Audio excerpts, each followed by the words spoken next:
ये खबर KR मंगलम university द्वारा प्रस्तुत की गई है।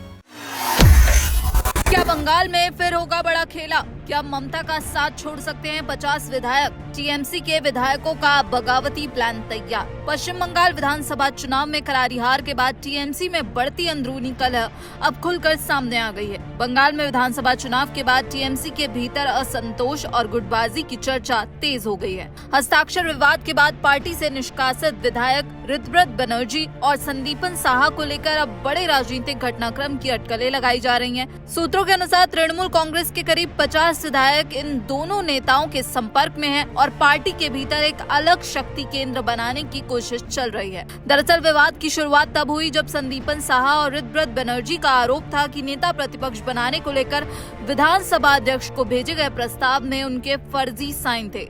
इसकी शिकायत पर ही दोनों टीएमसी से निकाल दिए गए। शिकायत के आधार पर विधानसभा सचिवालय ने मामला दर्ज कराया, जिसकी जांच सीआईडी कर रही है। पार्टी सुप्रीमो ममता बनर्जी द्वारा दोनों विधायकों की भूमिका पर सवाल उठाने और उनका नाम सामने आने के कुछ ही समय बाद तृणमूल ने ऋतव्रत और संदीपन को पार्टी विरोधी गतिविधियों के आरोप में निष्कासित कर दिया। राजनीतिक सूत्रों का दावा है कि कोलकाता में हाल ही में हुई एक बैठक में कई विधायक शामिल हुए थे।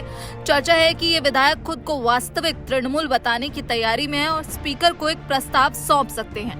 हालांकि इस संबंध में अभी कोई आधिकारिक पुष्टि दोनों की तरफ से नहीं की गई और सूत्रों के अनुसार इस संभावित गुट का चेहरा ऋतव्रत बनर्जी को बनाया जा सकता है। उधर विपक्ष और राजनीतिक हलकों में इस पूरे घटनाक्रम को तृणमूल के भीतर बढ़ते असंतोष का संकेत माना जा रहा है। यदि बड़ी संख्या में विधायक वास्तव में अलग रुख अपनाते हैं तो यह पार्टी नेतृत्व के लिए एक बड़ी चुनौती बन सकता है। वहीं पूर्व मुख्यमंत्री ममता बनर्जी ने सोमवार को दरअसल एक वीडियो मैसेज जारी किया था, जिसमें बीजेपी और पुलिस पर गंभीर आरोप लगाए थे। उनकी तरफ से कहा गया था कि पुलिस टीएमसी विधायकों पर पार्टी छोड़कर बीजेपी में शामिल होने का दबाव बना रही है।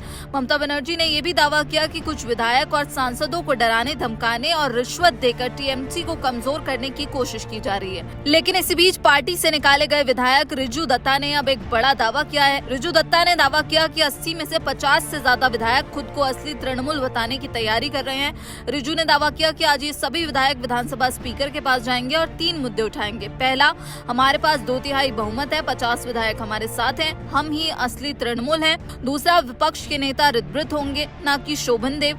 तीसरा, हमारे पास 2/3 बहुमत है, इसलिए चुनाव चिन्ह हमारा होना चाहिए। इसके आगे रिजू ने और क्या कुछ कहा, आइए आपको सुनाते हैं। फोन पे भी बात हुआ और शाम को एमएलए हॉस्टल में भी बहुत एमएलए के साथ मीटिंग किया है और आज शायद ये दोपहर को 1 या 2 बजे ये सारे एकजुट होके विधानसभा के स्पीकर के पास जा रहे हैं और ये 3 मेन मुद्दे ये लोग उठा रहे हैं। पहला, हम लोग 2/3 मेजोरिटी हैं, करीब 50 विधायक हम लोग के साथ है, हम ही असली तृणमूल है। दूसरा चीज कि क्योंकि हम असली तृणमूल कांग्रेस हैं तो नेता प्रतिपक्ष ऋतव्रत बंदोपाध्याय होगा, शोभन देव चट्टोपाध्याय नहीं। और तीसरा, हम लोग के पास 2/3 मेजोरिटी है तो ये जो घास के ऊपर जोड़ा फूल का जो सिंबल है ये हमारा होना चाहिए। शिवसेना महाराष्ट्र मॉडल अभी बंगाल में चल रहा है, पर मैं 2 बहुत बड़ी बातें कहना चाहता हूं। पहला बात, जिम्मेदारी अभिषेक बनर्जी को लेना पड़ेगा। जिन जिन लोगों को अभिषेक बनर्जी हाथ पकड़ के इस पार्टी में लेके आए, ये सब ने पार्टी का पीछे छुरा घोपा है, अभिषेक बनर्जी के पीछे छुरा घोपा है। और तृणमूल कांग्रेस के नेत्री ममता बनर्जी जी को भी एक जिम्मेदारी लेनी पड़ेगी कि 2 चीजें वो समझ नहीं पाए। प्रभु राम ने जब रावण का वध किया था तब एक विभीषण था। ममता बनर्जी जैसे इतने बड़े पॉलिटिशियन, उनके पार्टी में 50 विभीषण है, उनको पता नहीं चला। इस पूरे मामले पर आपकी क्या राय है? जिस तरह से बंगाल में ये खेल देखने को मिल रहा है, जिस तरह से टीएमसी में बढ़ती अंदरूनी कलह अब खुलकर सामने आ रही है, इस पर आपकी क्या राय है? आप क्या कुछ सोचते हैं? कमेंट बॉक्स में जरूर बताइएगा। बाकी देश और विदेश की तमाम खबरों के लिए आप देखते रहिए दैनिक जागरण। नमस्कार।